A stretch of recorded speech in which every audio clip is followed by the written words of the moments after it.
Hello, everybody, and welcome to Master Negotiators. I am Jay Raitt, your host and an associate professor of management at McGill University. I'm co-hosting with my dog, so if you see her try to get my attention, that's what's going on. Every week, I'm joined by two negotiation experts from diverse fields such as sales, procurement, management, mediation, arbitration, and even law enforcement. And together, together we'll deliver practical advice that you can apply in your work and in your personal life. As we get started, please drop a comment in the chat and let us know where you're watching us from. So let's dive in. Let me introduce today's master negotiators. Philip Brown, with 30 years in procurement, uses a practical approach to teach negotiation. Philip is the founder and CEO of the Negotiation Club, the TNC. He also created the negotiation cards, a tool for continuous skill improvement in individuals and organizations. Hello, Philip. Hi there, JN. Thank you so much for making time for us.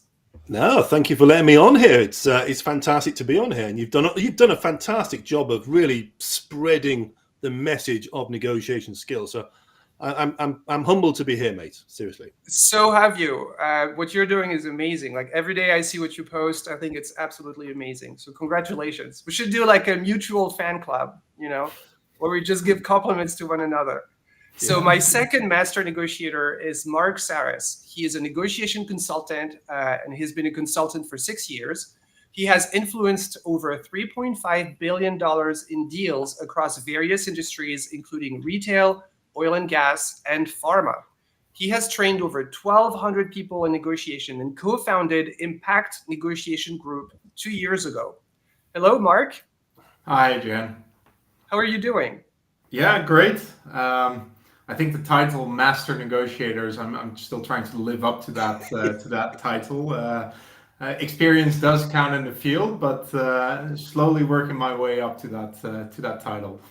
Well, it's like everything like status, right? It's socially conferred. So whatever you feel is irrelevant. If I call you a master negotiator, then to us, that's what you are. Perfect. Okay, so let's start with just a few questions. This is how we're going to start the show, and then we will go into negotiation role play scenarios. So first, Philip, can you tell us what got you into the field and what keeps you interested about it? Oh wow! Now you're taking me back because it's beyond 30 years. My father used to teach negotiation skills. So my first piece of experience was probably 1981. When at the age of 10, I had to go in and video my dad's negotiations, or rather two of his clients actually negotiating. I'd video it. And you know what? From that moment, I was hooked. It looked like fun. They seemed to be having fun. But the whole ethos of it just appealed to me. And then my journey then has been through procurement. And for me, procurement is just a wonderful career as well. I mean, it gets you involved in every asset of a business. And from a negotiation perspective, you get to see, you get to lift the hood, not just on your own business, but on the suppliers that are out there as well, the vendors. So that's what got me into it. And I got to say, I've loved every minute of it. If I may ask, is your father still alive? He is. He had his 80th birthday on Monday. That's amazing. And so what does he think of your journey? He's very impressed. He's very impressed. I mean, I've got some great stories, some disastrous stories with him as well. But generally speaking, he gave me this advice first, which was go and get the experience before you then come in. Because I had this idea of taking over the family business. It hasn't happened, but that's what I wanted to do. But what I found was that working in procurement in different industries with different people, everybody was at different levels. And, you go to one industry and they'd be brilliant at this aspect of it. And you go to another industry and they'd be appalling at that, but they'd be great at something else. So I very quickly learned that, there is no perfect sort of negotiation industry, no perfect style of negotiation. And what you need to do is you need to find what works for you, both for you personally, but for your business, for your industry, and for your goals and objectives in life as well. So, yeah, he's still alive. He still influences me, and he still enjoys it. That's amazing. Congratulations. And so, Mark, what got you into the field, and what keeps you interested about it? Yeah, very good question. So I grew up very international.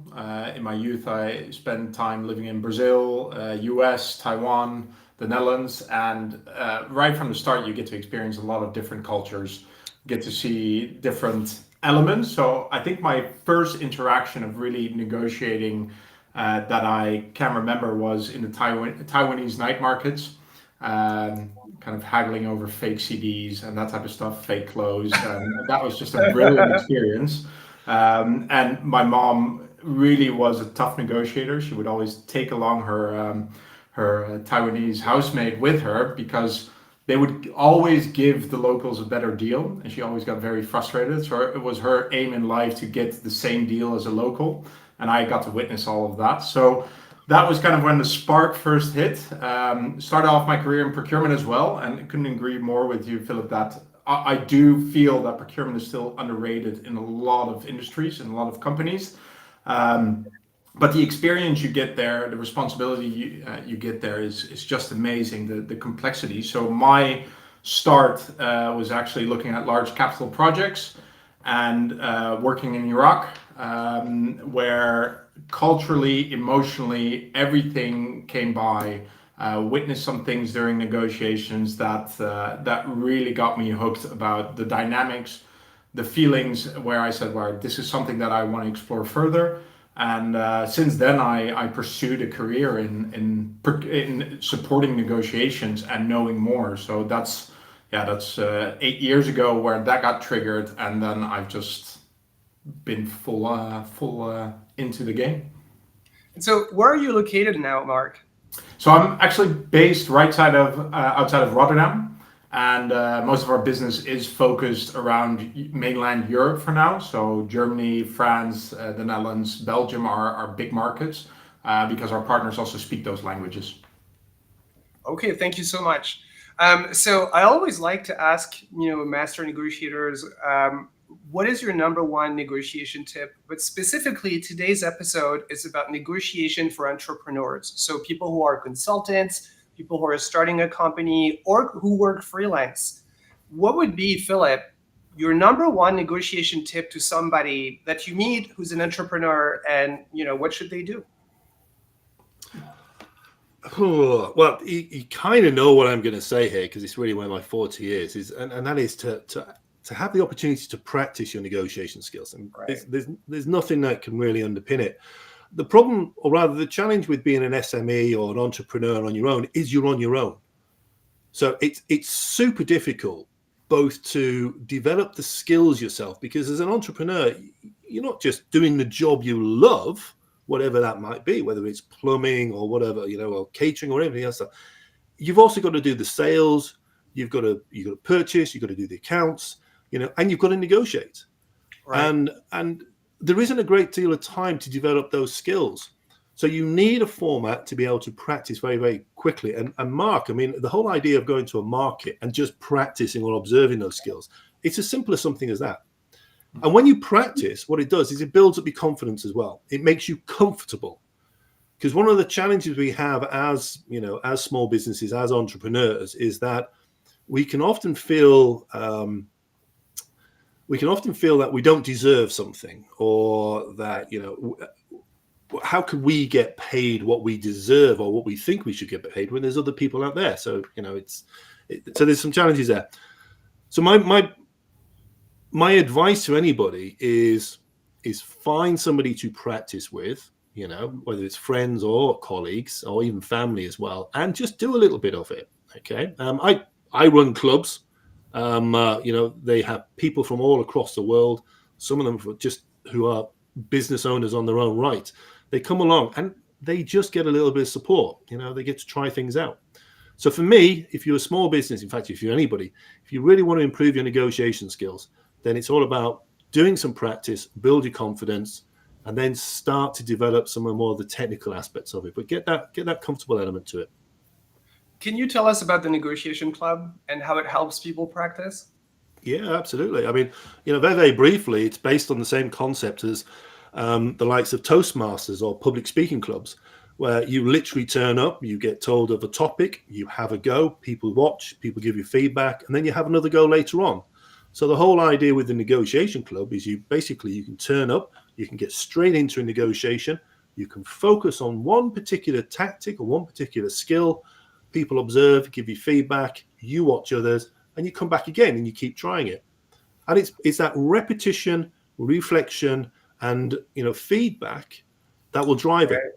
And what I do is I run these clubs, once a month or twice a month, depending on what they are. I do it for students, I do it for professionals, I do it within companies, for companies, so they have it for themselves. It's that bit that is really valuable. It's the coming back, it's the watching and having a go. So that's what it's all about. It's keeping it simple. And you're giving away, as part of the Master Negotiators giveaway, a deck of cards, right? Because you've designed the negotiation cards. Yeah. Thank you so much for contributing. Yep. And I really encourage everybody, go on masternegotiators.live. There is a giveaway section where you can join the giveaway. All you need to do is enter your email, and then you have also ways to increase your chances of winning it. So go and check it out. Thank you. Thank you so much, Philip. And I really agree with you. I think, negotiation is a lifelong journey. It's not something that we do just once. And I see a lot of people who reach out and then they say, I have this huge negotiation coming up. I've never negotiated anything in my life. What should I do? And you're thinking, well, this is already like a bad start, because you negotiate every day, all day, whatever you do. So, you have to do it. I would say it's like trying to buy insurance after you've had the accident. All right. Yeah. If you're going to go into a big negotiation, there's no point in thinking that there is some blue pill or something that's going to suddenly make you an expert negotiator. And I think that's where most people fall down. And then what they do is they'll get the specialists in, which is fair enough, and they'll do lots of preparation and planning. But then as soon as they sat opposite Marc, they've done all this preparation and planning, but then it's almost like verbal diarrhea. They can't say it because they haven't practiced the words, how to respond, how to feel comfortable. So I that's how I would look at it. No, I think also a lot of people don't realize that in all of these big ticket negotiations where you're negotiating with a bank, you're negotiating with a company, you're negotiating, to buy a house with a real estate agent. The thing is, they're all professionals in negotiation. Like, they negotiate every day, all day, and you don't. So you can't just have like a small tip and then expect to have great results. It's like if you went into a tennis championship and you've never held a racket. You're not going to do great. There's no way. There is no way you can do great. All right. So, Marc, what would be for you a good tip you would give to an entrepreneur, a freelancer, a consultant about how to negotiate?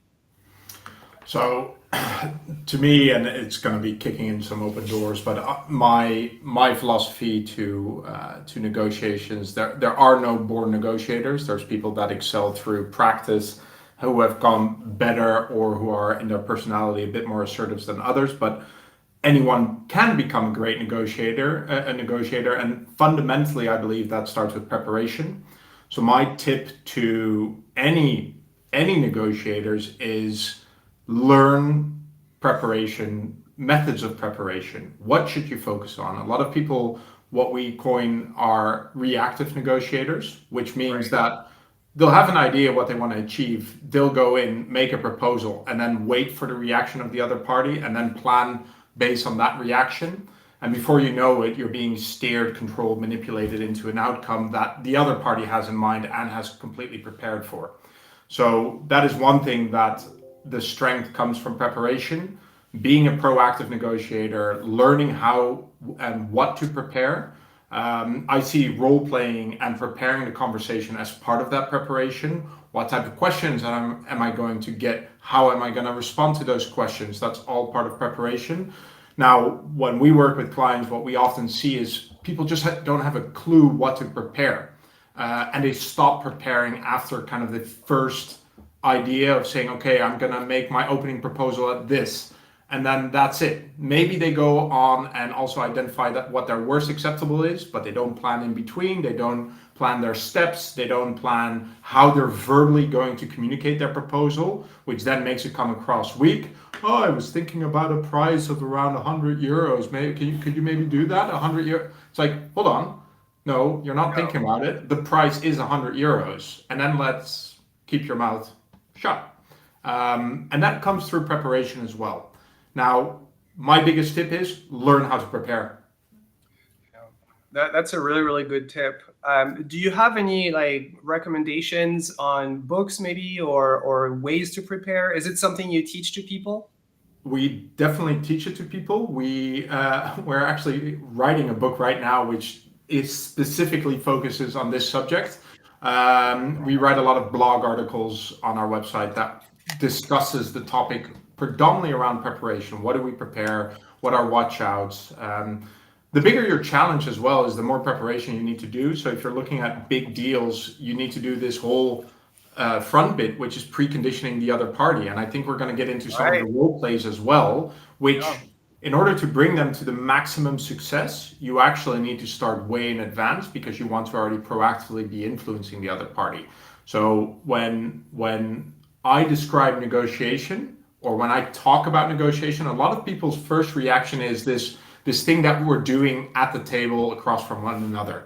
To me, negotiation starts at the very first interaction you may have with the other party, because that's the moment that you can already start influencing that party.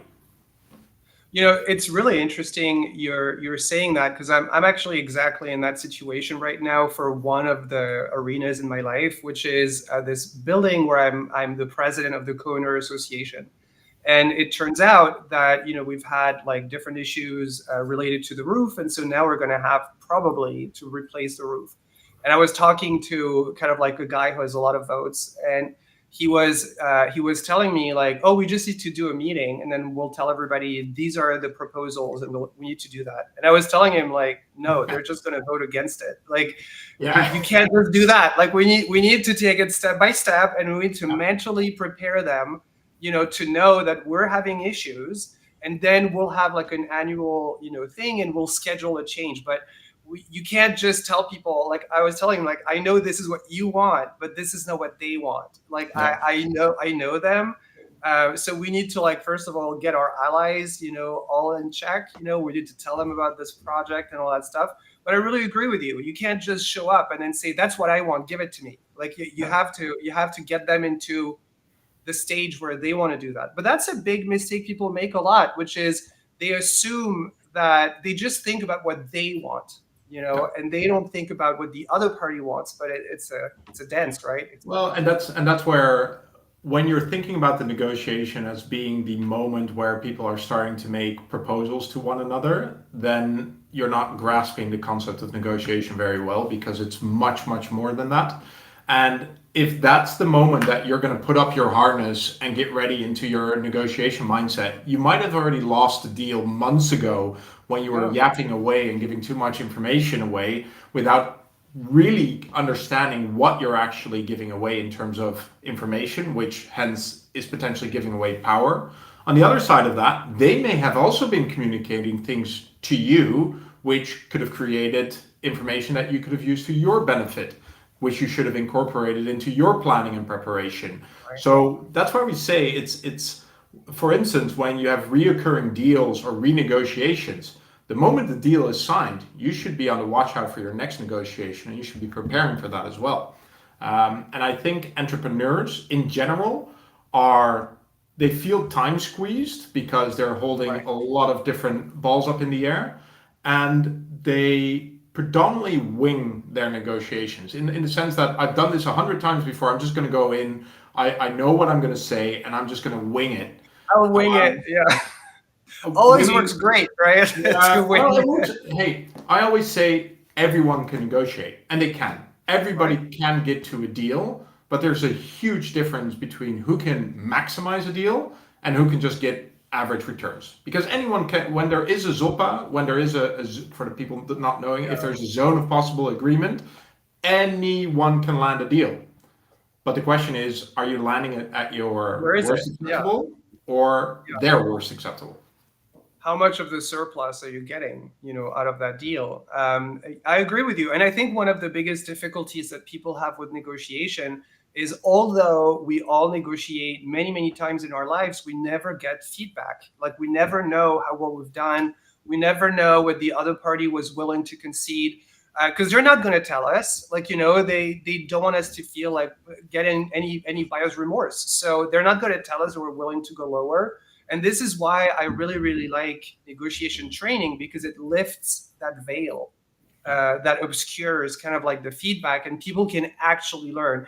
And that's in the class. I don't know if you guys have experienced the same thing, but sometimes I have students who are legitimately upset. They were like happy about the deal, and then I just show on the board kind of like what everybody got, and then they're thinking, damn, like I thought I did great. I didn't know that. They just like took everything from me and I didn't see it. Do you guys see the same thing with your students? From my perspective, I do exactly the same exercise using the cards. And in fact, I have a trainer's set, so specifically for trainers. Now, most of the cards are all random. So when I give them out to the students, there's no point in listening to the next person because there's no comparison, so to speak. But there's one exercise where the cards have exactly the same break even and exactly the same budget. And what I do is I get them all to put the numbers on the board after they've done their negotiations. Yeah. And of course, then I'd say, right, turn your cards over and have a look. So that's the first time they get to see what the other party have. And you obviously hear the people kicking and screaming, you did me over, you screwed me over, and all this. And then when I say to them, they all had the same details and they can see on the board the spread that was agreed, you then have this aha moment, which is, you know what? Everybody's negotiating. They're all doing things different to me. Maybe I can listen to others as well. So I think your exercise, I think the stuff that I'm doing, we are so focused on our own. And I come back to what Mark's perspective is that you really need to be able to get out of your own head, understand the other party's position. Not going to happen all the time. Don't get me wrong. It's not every negotiation is a single model, but you need to be able to know how to do it when you need to do it. Right. That's excellent. Okay, so I think, I'm going to ask you maybe like a quick question, and then we'll move on to the role play. But the first question I have for you guys is what can entrepreneurs and small companies offer in negotiations besides just lower prices? Are there things they can bring to the table, Marc? That they can bring to the table in terms of the negotiation. I mean, this is part of a bigger topic. When you're an entrepreneur and let's say you're starting out by yourself and you're hoping to get that big corporate client in, and you've had a great relationship with the stakeholder that you're actually doing the service for, and they pass you on to procurement, and they're just bashing you on price, which still happens unfortunately a lot. One of the things that I would argue is a lot of times SMEs or entrepreneurs, they lack the confidence to kind of hold their back straight in these negotiations because they feel that they need to win the deal. It's part of their survival. I need to put food on the table. I need to just lock in that deal. So in that sense, I would always argue, make sure you have some spare room to give. Feed procurement, feed the ego of the buyer, feed the ego of someone that needs to just have that check in the box. So that's tactic number one. So make sure you always leave some room for yourself to concede. But when you do concede, kind of a small business owner compared to a big corporate, there's a lot of value elsewhere in terms of if you can get that client to become a referral to you, or that you can use their logo in other companies' presentations or a testimonial, I'll happily give you a 5% discount. Happily. Yeah. Because that referral is worth 20 times that amount. So when you do negotiate, never give anything away for free. See what you can get in return. And a referral from your business stakeholder is a very small price to pay for them. Oftentimes, as long as you deliver good services, they'll be more than happy to do it. But you do have to agree upfront that they're going to be doing it. So don't come afterwards. Hold them to that commitment. Put it in writing, saying, "Hey, I'm giving you something that you want, which is a price discount. This is what I want in return. Can we make the deal?" No, I think this is great. And you also touched on something that's extremely important, is that everybody wants to have the feeling that they're winning something in the negotiation because they don't have the feedback.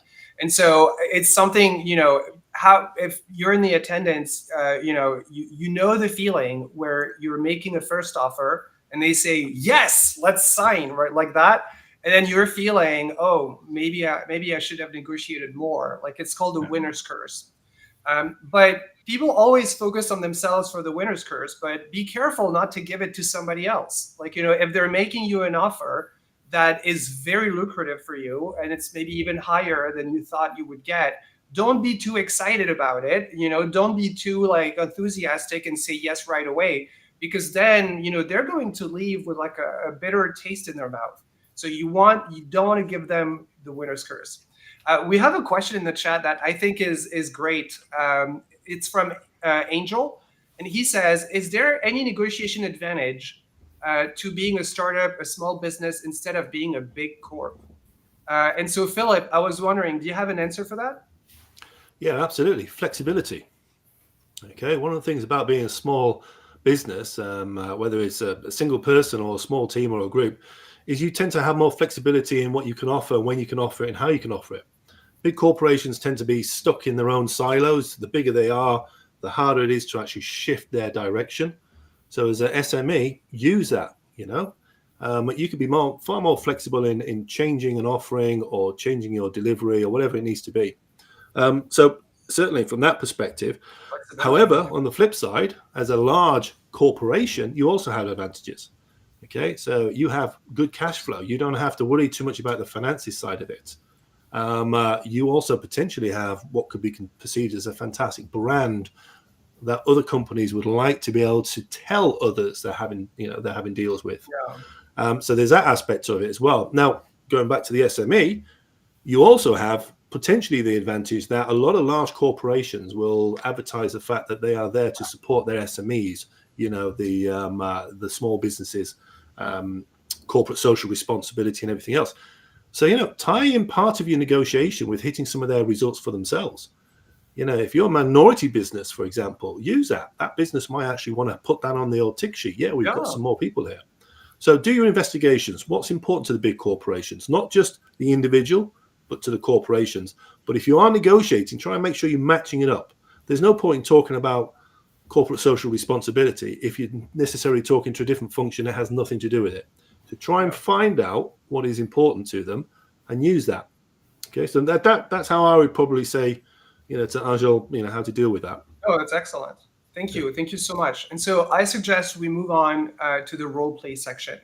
And so I will present each of you with a specific negotiation scenario that I have written based on a poll that I ran on LinkedIn asking you guys what you wanted us to discuss. So if anything is unclear or if you need additional information, feel free to ask and we can just clarify it. So I want really you to fully immerse yourself in the role, act out the negotiation as if it was happening live with us, using the dialogue and tactics that you would use in that situation. And so once the role play concludes, we'll all discuss the approaches you took, and we will explore the strategies and the reasoning behind your decisions. All right, so let's get started. Let me share my screen. And I wanted to say before we let me just find the best way to do this. Maybe probably like that. Yeah, I think like that is better. So before we get into the specifics, I wanted to remind everybody, go on masternegotiators.live or go on the description of this event, whether you're LinkedIn or YouTube, and please join the Master Negotiators giveaway. So Philip is giving a set of his negotiation cards. Thank you so much, Philip, for this. And Marc is giving away a half an hour flash negotiation session, where he can help you kind of like find a strategy for your negotiation. So thank you so much both for offering this. I really, really appreciate it. So let's start with the first scenario. And so this is for Marc. Your demand as an SEO consultant has surged, leading you to consider raising your rates. You must inform your long-standing e-commerce clients and discuss the change. So, Marc, what do you think about this scenario? Right.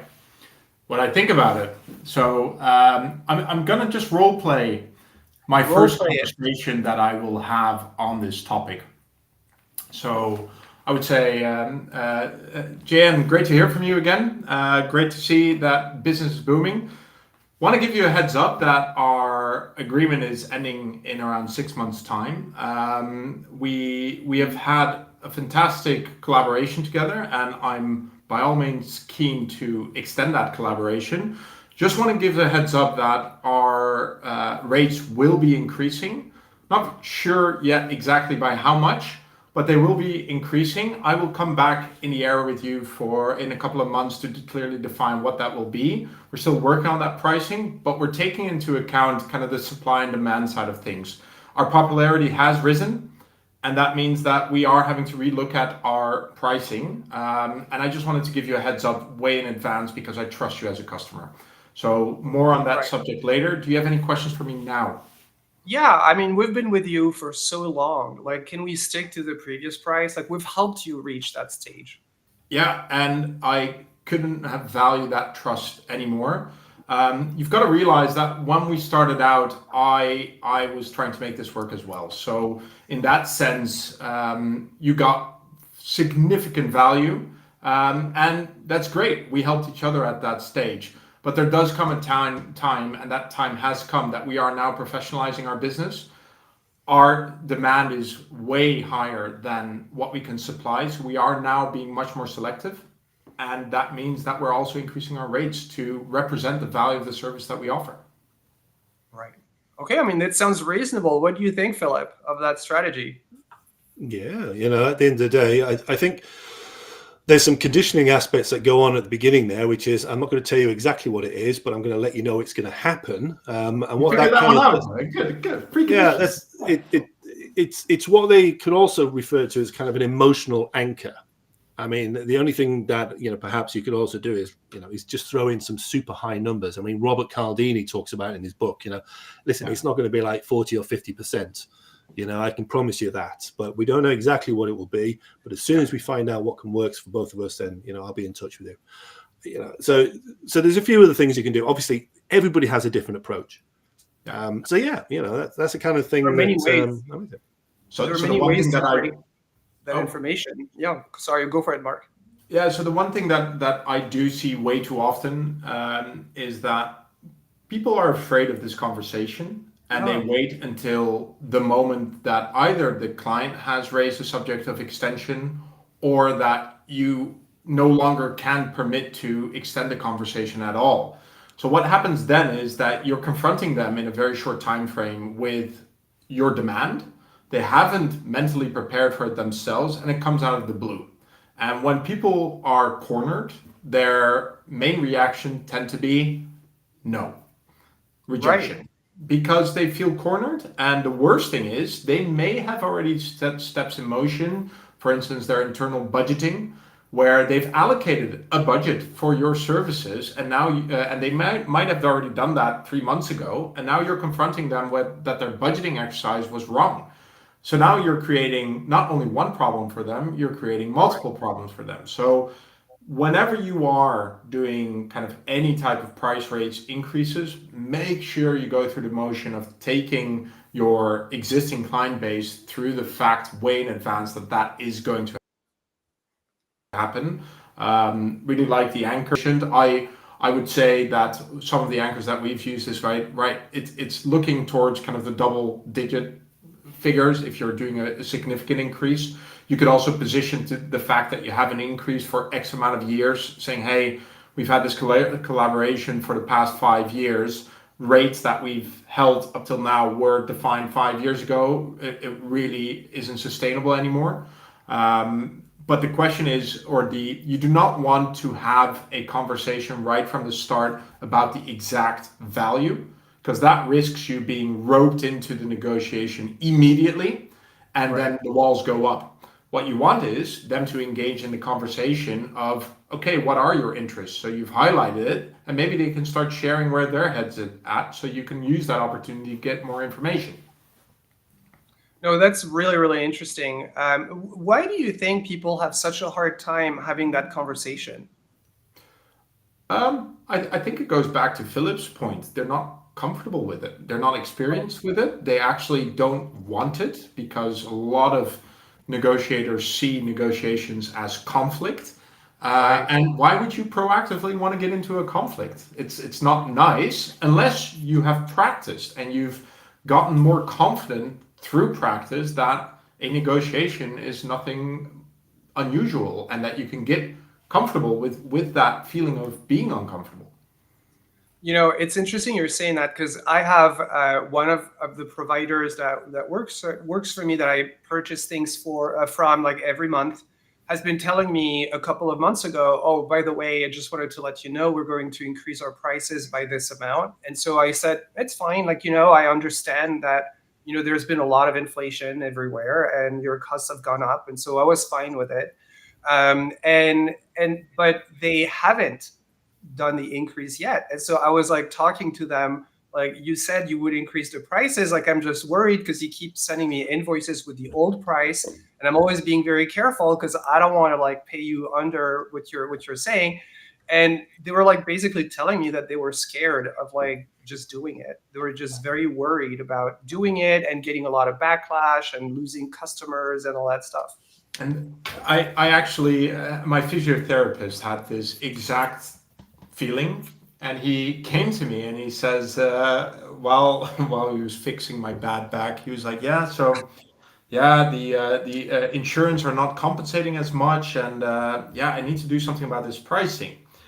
And what his tactic was do a big pricing increase every 2 to 3 years. Right. And my reaction was that's the absolute worst thing that you can do. I agree. Reason being, in 3 years' time, the increase that you require to maintain and keep up with inflation is going to be a significant number.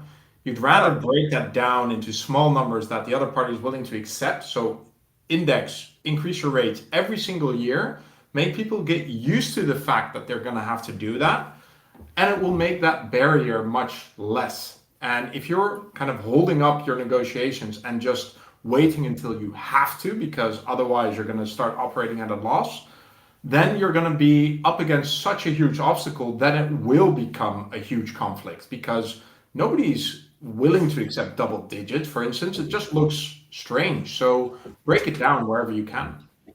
Especially if you're increasing your prices because of something that happened in the past. Like people don't want to like pay for something in the past that they didn't agree to, right? If you want to index on inflation, then do that every year. Like just do it every year and make it a rule, like in the contract, that this is what's going to happen. People don't like surprise, right? They don't like surprises. They don't like to be caught off guard, and they don't like the idea that they accumulated some sort of a debt, you know, that now they need to pay or something. That's really excellent. Philip, I feel like you want to say something. Yeah, I mean, there's a couple of other strategies you can do. So first of all, obviously, if you're dealing with an incumbent relationship, whether it's a client or a supplier, that's a slightly different type of negotiation to somebody who's you've never dealt with before, you know, who's coming to the market. So what you're talking about here is a difficult conversation to change the parameters of what you did have. There's a couple of other things you can do to smooth that over. You can phase it in. You know, you don't have to have the full, you know, increase or change to happen quickly or all at once. Change it over a period of time. Another thing you can do is build it in to your agreements up front. You know, so if you're going in and you say, oh, look, my rates are $100 an hour, you know, and they say, well, you know, we're not going to pay that. You know, we'll pay you $80 an hour. And you say, okay, well, in that case, I'm not saying you'd agree to that straight away, but what I'd say is, look, okay, it's $100, but we will give you a 20% discount that'll last for 12 months. At the end of the 12 months, it goes to our original rate. And you make sure that's on every invoice as well. So every time they have an invoice, it's seen as a discount and it's got a closing period off. So then when you get to that period, you know, again, you then have the option of either going and keeping it at 20% or increasing it. But whatever you do, it's actually going to look like a favor to the party involved. So if you do reduce your prices, try to make sure that there's a record of it, and you always kind of give yourself a bit of a back way of actually putting it back up there, and linking it to a time is not a bad way of doing it. Now, obviously, once you go beyond that, you've got to think, as Marc has said, maybe you want to link it to an index of some sort as well. Indexes for me, they're not a negotiation. It's a way of maintaining a value proposition all the way through. Right. A negotiation is saying, look, there's variations on that. People often go to inflation when inflation incorporates all sorts of things, fuel, Right. mortgage rates, food prices, etc. So, you might want to find the right index if you are going to index it. But other than that, it's really going to be about, as Mark has said and Paul has said, is setting the expectations, making sure that it's not a surprise. We know what we're here to discuss. We're trying to find something that works for both of us. That's excellent. Thank you so much. All right, so let's move on to the next scenario. So that's for you, Philip. As a graphic designer, you've experienced delayed payments from a marketing agency client, now extending up to 90 days from the agreed upon 30 days. You need to renegotiate the payment terms. So this is very typical, of an entrepreneur that's working with a large company, and the large company is being late in paying systematically. How do you approach that? What would you say? Okay. So the first thing I do is probably a bit like Mark. I'd probably have sent a letter first of all, Right. just to say, look, I've noticed this situation going. It's transgressed from what our agreements are. This is causing me distress. We need to have a conversation around it. Then it'd be a case of, okay, we're having a meeting, and I'd be saying something like, all right, JN, thank you so much for having me here. Listen, I really want to talk to you about this change in payment terms, and I want to understand maybe a little bit more about what's going on your side, so we can find a solution for that. So what's happening in the business that you're unable to pay your bills? So I'm not unable to pay the bills. I think that we're really, really a big company, and there is like finance, that's like taking care of that. And even though I forward them all of it, they seem to be taking more time than I thought. Okay, so is this something that we can actually address by bringing it back to the 30 days, or are you looking at this being something that's permanent? I'm not sure, to be frank. I'm not sure why they're not, fitting that agenda. Maybe we could have a meeting with somebody from finance, and we could see how we can come to an agreement about a number of days that would work. Okay. Well, listen, the way it lies with the moment is that it doesn't help me on my cash flow at all. Okay. In fact, Right. It could actually put me out of business. So this isn't going to work for me. But I know there are some solutions out there. So listen, I'm more than happy to have a conversation with the finance, but I'd like to see it go back to the 30 days. However, if you cannot agree to the 30 days and you're insisting on the 90 days, I know that we can actually bring a factoring agent in. So I know they do take a cut. I think I did some research. I think it's about 3.2%. So ultimately, if you could agree to a 3.2% increase, I could agree to a 90-day payment term. Well, so how about we take that to the finance and see what happens?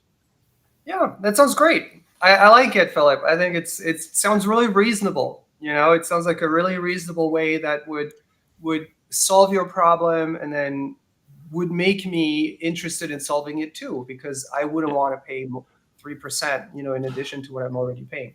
And at the end of the day, Jayan, if the cash flow gets in a stronger position in the future and you can come back to the 30 days, we'll take the factoring agent down and you get a saving at the same time. So, we'll try to find something that works for both of us here. So if that works, I'll put it into an email. Let's get a meeting with your finance guys. And I'd like to try and get this done within the next sort of 10 to 12 days if we could. Okay, perfect. I'll reach out to them. Thank you, Philip. Thank you, Jayan. What do you think, Mark, of that approach? So I think what really stood out is highlighting the problem it's causing. Right. So a lot of corporates I know some corporates who actually have a conscious tactic of paying late all of their invoices, and they're so big that a lot of parties just accept it. And we're actually working with that client, and we knew with our eyes open that this is going to happen. Now, it is about building a relationship with your business stakeholder, because it's usually not them doing it. Processing payment is another department, a department that you often don't have access to directly. Right. It can be accounts payables, finance. So making the problem their problem, my problem, their problem is kind of what Philip did, is saying, right, this is the problem for me. and that works great. Create empathy for the problem, and it is an agreement that they've already signed up for. So holding them accountable for that, and that it's causing you a problem, is already a great first step. For the simple fact that your business holder that's working with you, they are actually, most of the times that I've held these conversations, they're actually embarrassed for this to happen because they're being confronted on it. So the first step is making them joint problem owner. My problem is your problem. And then have the first step I would do without giving them any kind of solution is I would go and get them to talk to their finance department and put pressure on that. Because that most likely is the fastest way of getting it resolved. Having to talk, getting access to them, great, because then you can know who you have to reach out to and escalate to the next time around. So you can send them a mail in the copy. The kind of the next conversation about increasing 3.2%, that is one way to go about it. And the other way I would go is saying, right, who looks at the payment schedules? Is it you that agrees to it? Is anyone actually paying attention to that? Because otherwise, if not, I'm just going to change the payment schedule that I'm going to start invoicing up front.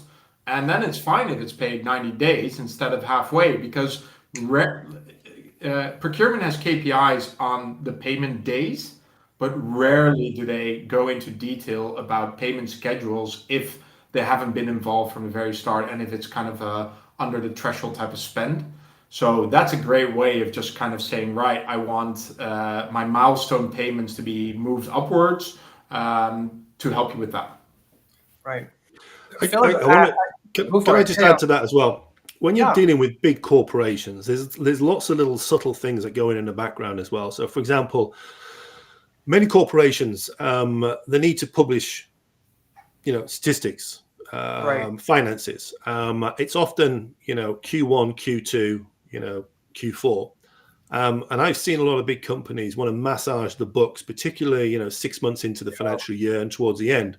So they start to actually stop paying suppliers, as they get to these closer periods, just to make the numbers feel a little bit good. I mean, it's artificial, but it's what they do. So again, if you have a relationship with a large corporation, and this is what they generally do, then it's going to happen the following year. So again, coming to Mark's perspective, maybe you can have a conversation with your stakeholder, which is different to the finance people, and just say, look, I know this is going to happen. It's not going to help us. Let's find a way of maybe altering the arrangement so we get more payments and we do more work before this period comes into play. Right. You've also got a situation where the payment terms is often a finance-driven monitor and measure, whereas the budget is a different stakeholder entirely. So what I wanted to try and do there was give an either or, one which would be painful to the finance manager or the finance person, and one that would be potentially painful to the budget. So now it becomes an internal argument between who's actually going to take the hit. Do we go back from the 90 to the 30 days, or do we take a small increase on the budget? And also give them a backdoor, a get out of jail, so they can always come back and change it back if the circumstances change. So it's all about being, if you can, just being a little bit creative, and don't assume that the only one answer either. Yeah, I mean, I really liked as well that you were assertive, without being aggressive. You really just were very, very clear about what the issue is. And I think, a lot of times people are worried about coming off as aggressive, so they're just not assertive. And I really enjoyed that. I tell you what, to avoid coming off aggressive, be clear, okay? Yeah. Don't raise your voice, and smile and acknowledge the other person as well, and ask questions. Do a few of those things, and it moves away from being the aggressive nature that people can have.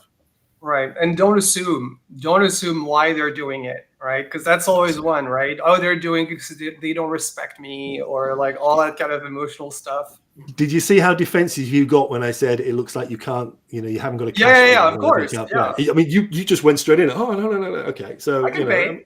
It's not that. Yeah, I know. Of course, no. That was great. That was really great. All right, and don't threaten. In this do not threaten.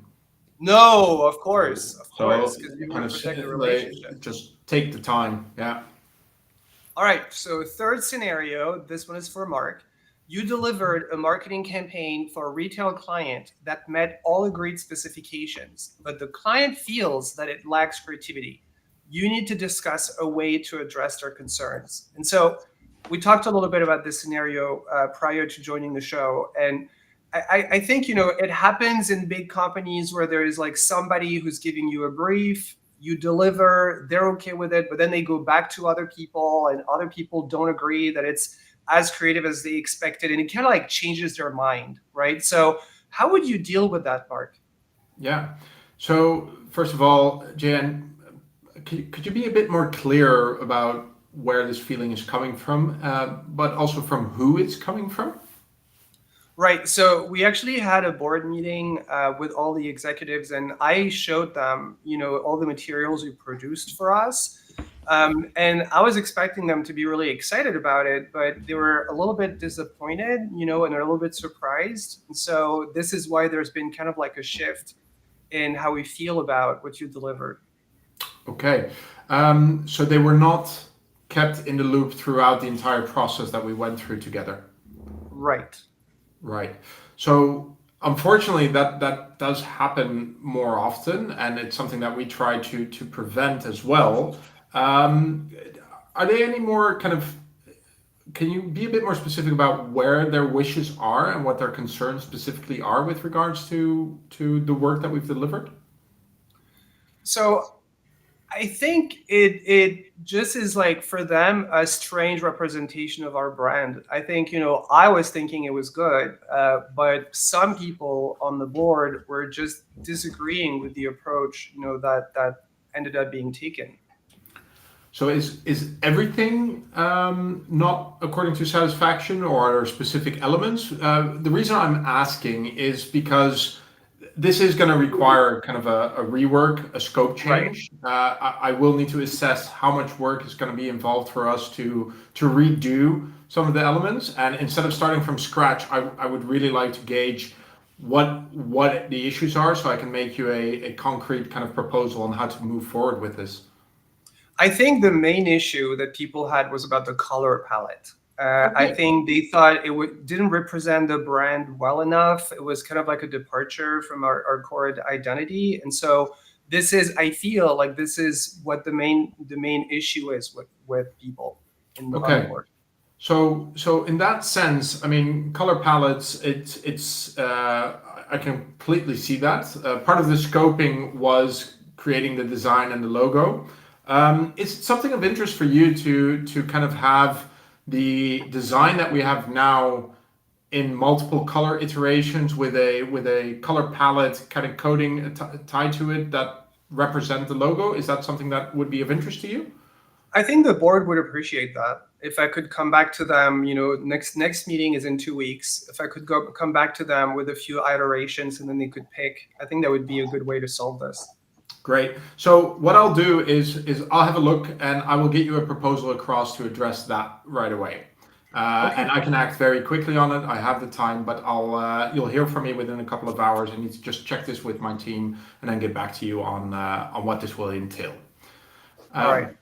So a couple of things there, right? So I already assumed my solution. I just want to Right. give a massive warning here. I don't know the context fully. Of course. And I just gut feeled it, but there's a couple of things. If you're confronted with a customer that's not satisfied with your work, Exactly. that is the worst possible thing that you can do. With situation you can have happen to you, because I'm very much of the ethos under promise, over deliver. And the moment Right. that you're not happy with the delivery, then you as a negotiator have a couple of options. A is you can repair, and Right. then you need to be careful that it's not the type of customer that's always asking, you're giving a finger, they take the entire arm and body and then stuff you away somewhere. So that's one risk. But if it is a customer that I'm investing in, I would likely not even send them a proposal. I'll just do it, because Right. my value of having them satisfied with my work is much greater than me sending a variation order. So how I deal with that situation is very much on who's the customer, what's the customer's potential, is this something that is completely out of the blue, or is this something that they regularly do? That is one thing. That's how you can react to the situation. What I would in these type of services that you're offering is a lot of times people go into negotiations and what they think about is making the deal. And during that process, they're not thinking about the implementation of the deal. And that's where Delivering a the lot of value gets lost. Now, in this specific case, being a marketing specialist and you're developing a campaign, in that entire negotiation process, or even in the kind of the scoping process, the question should have been asked, who is signing off on this, who's involved, who's looking at this contract, or in the implementation phase, putting in elements into that where you can actually say, right, are we touching base enough with these stakeholders? Are we getting their input at set times so that we are actually aligned internally throughout the execution of this project? Because the worst thing you can happen is negotiate a deal, implement something that's actually not hitting the need. Right. No, I think it's a great approach. And so how would you fix maybe for the future, like so that it doesn't happen again? So and going back to kind of the key topic, entrepreneurs, they can get very excited about landing a deal. Right. What I often see is entrepreneurs are not most of them, they're not process masters, they're not experts in legal documentation or contracts, and they just want to do what they're passionate about, especially if you're looking at kind of creative jobs as marketing. They have their vision out, kind of, this is what I'm going to be doing. I'm a creative person. I'm just going to go out and design. But you do need to be careful with corporates because they do work with a very rigid process. So before you close a deal, just have your preparation ready and just go through the motion of defining process. Who are the stakeholders involved? What's the kind of review process? Whose inputs do we need? Are you aware of the input that we need? Who's finally giving their approval on that? How can we turn that process into part of our scoping document so that we can make sure that we get the right milestones in place so that you do spend a bit more time kind of thinking about how to implement it and sharing that before you sign the contract. Right. That's really interesting. Thank you. Philip, I suggest we go to the last one so we don't go over time too much. And so the last scenario, let me just put it on the screen. So you are a freelance web developer who enhanced the functionality of a custom customer relationship management system for a financial services client, adding significant value beyond the initial project scope. Negotiate a rate increase for future projects. So how would you approach this one, Philip? Right. So going back to, again, what Marc has said previously as well, is just setting up the expectations. Now, if this is a new customer, it could well be that there's a letter gone out beforehand just to confirm that the future rates for future projects will be at a new rate.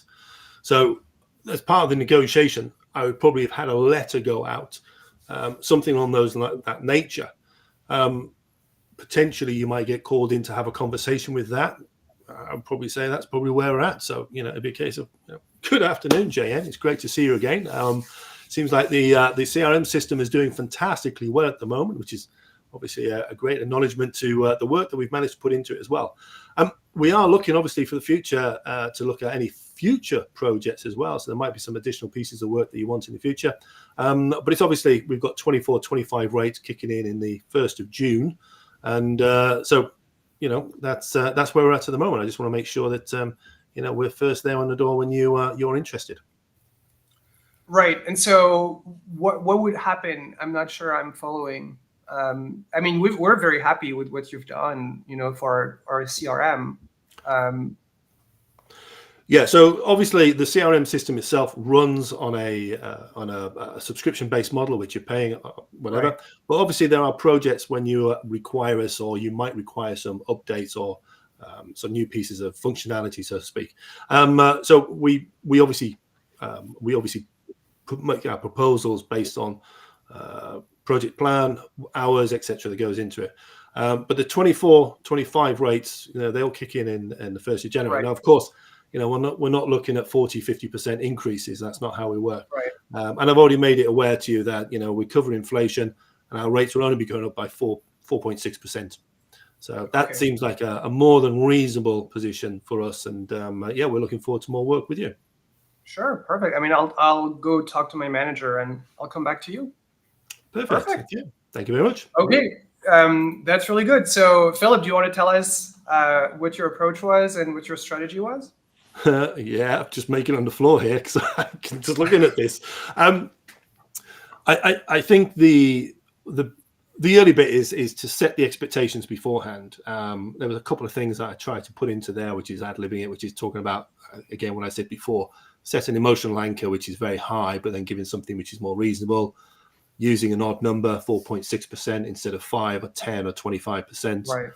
That often has a big impact. And the use of the odd numbers as well, particularly when you go into 4.6%, is that it actually gives you a right to talk about changes of a point percentage as opposed to full percentages. So that can be quite useful as well. I also wanted to make sure that this wasn't something that was going to happen straight away. So 24-25 seems like a reasonable labeling. 1st of June seems like a very reasonable position to start from. Gives enough time for you, given the fact we're in April, to be able to think about that as well. And I didn't want to link it necessarily. And again, I'm just ad-libbing for the situation I've never been in before. But, you know, a CRM system, subscription, that just goes on. We're talking about new projects. So it's just making sure that there's an acknowledgement beforehand. Now, they may come back. I mean, I've had a look. Inflation's 3.8%. You know, so do I want to, you know, what is the number? I don't know what the number is really. I'd have to, in a way, I'd have to speak to my finance department to say, well, look, you know, where are we at the moment? Are we making good money? You know, can I actually make a reduction for them in the future? And I think that's also something which people do not do enough information on, which is what is their position? What is the fallback? At what point are you swimming or sinking? Because you can swim for a long time, but as soon as you start sinking, you drown very quickly. So you need to know what that level is. Absolutely. Yeah, Mark? Yeah, so maybe to add one thing, I mean, the situation that's being described here, as a entrepreneur, there is a big risk in falling, especially if you're a service provider, falling into this concept of billable hours, being billed per hour, and then having to justify the value of your hourly rate. There's a lot of risks in trying to justify an hourly rate because it's very benchmarkable, but it oftentimes does not represent the value that you deliver. That's the whole reason that you become an entrepreneur, to not work for a salary based on your time, because that's what companies do. So they hire you for your time and then you deliver your output. So as an entrepreneur, you're actually offering value. So especially that topic about projects, I would always kind of encourage entrepreneurs to move away from hourly based pricing to go into project based pricing, or any different pricing models, very much inspired by the wisdom of Alan Weiss with $1 Million Consulting. I mean, if you're in a service provider, read that book. It's a must read, because you avoid these type of issues, because you can scope your project and price based on project value. And I just add to that's why early on in any relationship, it's extremely important to find out what the value is to the other party, not just in monetary terms, but what the benefits could be to them, both in the short and the long term. And something like a CRM system, in all honesty, when a company is buying a piece of software, you know, they're not buying it for 1 year. You know, they want to know what the long-term implications are. And this is where sometimes they also get themselves into trouble. They get a great deal at the beginning, they've got nowhere to go later on, and they get stung for 40 or 50% raises. So, you know, it's important on both sides that you have that kind of, you know, understanding. Absolutely. Thank you so much. You guys were reaching the end of today's episode. Really, thank you to both of you for taking time and role-playing negotiation scenarios with me. I really appreciate it. If you're in the audience, please take a moment to connect with them on LinkedIn to continue learning from their insights and their experiences. Don't forget to visit masternegotiators.live to register for upcoming events and also to register for all the giveaways we have going on. $2,000 worth of free classes, free negotiation materials, coaching within the next 4 weeks. So it's a lot of value. And remember, negotiation is a lifelong journey, so keep learning, and we'll see you next week on Master Negotiators. Thank you so much, you guys. See ya. Bye.